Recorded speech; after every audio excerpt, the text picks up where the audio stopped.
Yo, yo, yo, let's talk about chapters 10 through 11 of the Odyssey, see what happens to our dear old friend Odysseus, okay?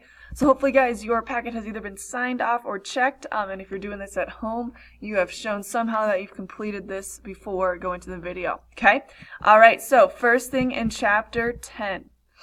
Alright, so Odysseus finally finishes telling his story to all the people listening back at Nausicaa's palace. So remember, this is what we call like a frame story or a flashback. And so we'll chart that in our Where's Odysseus tomorrow, but he is telling the story. So like the Cyclops and all that, he was telling the story. Now we're, boom, back to where he was in Nausicaa's palace. Okay? So that's important to know that we are done with that flashback for now. Okay. Next, we have that Odysseus finishes his journey and sails home to Ithaca. So he finally makes it, and this is where he is warned by Athena. So, like, immediately when he gets home after this ridiculous journey, he is immediately warned by Athena, so the gods and goddesses still have a role in this, okay? And then finally,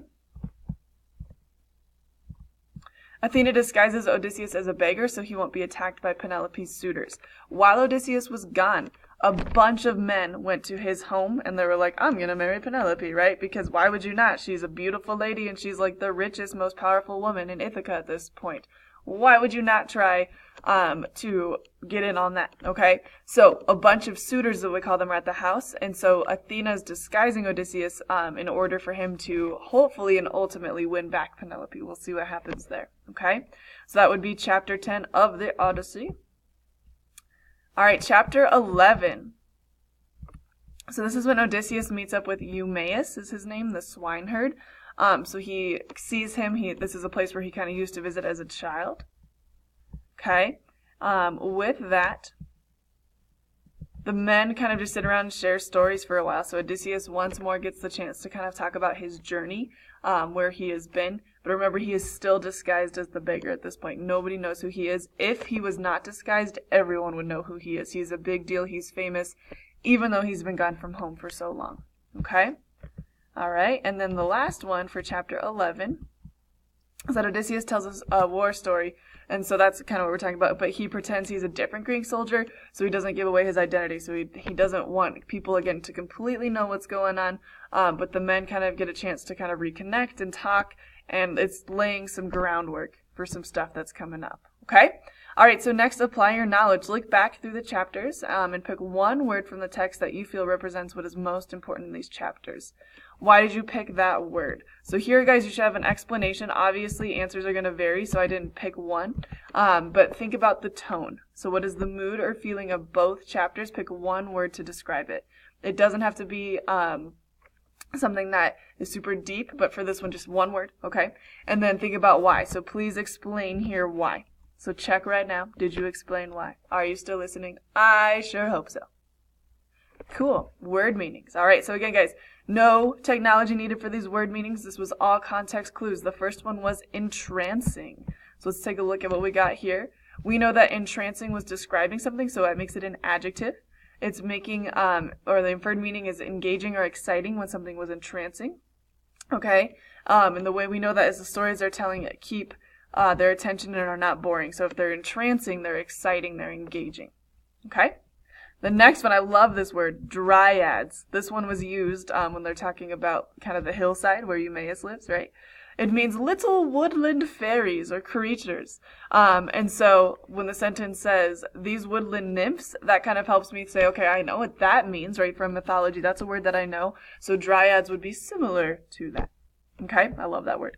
And then scanty, ooh, another strong word. This book is full of them. Scanty is going to be a describing word, so we know that that's an adjective. And it means tattered or thin. Okay, so the way that it's used in the book is it's talking about his tunic or his clothes. And so he said he was only dressed in a scanty tunic, which tells me that's not a lie, especially because it says only, right? Awesome. So hopefully, guys, you have something similar to that. Make sure you have everything you need there. Rock on.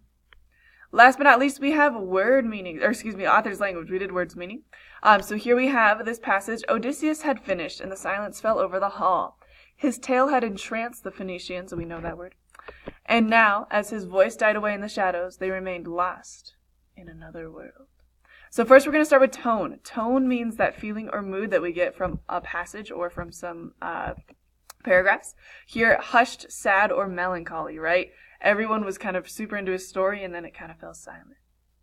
What words help create that tone in the sentence? These are all words just from that one part, right?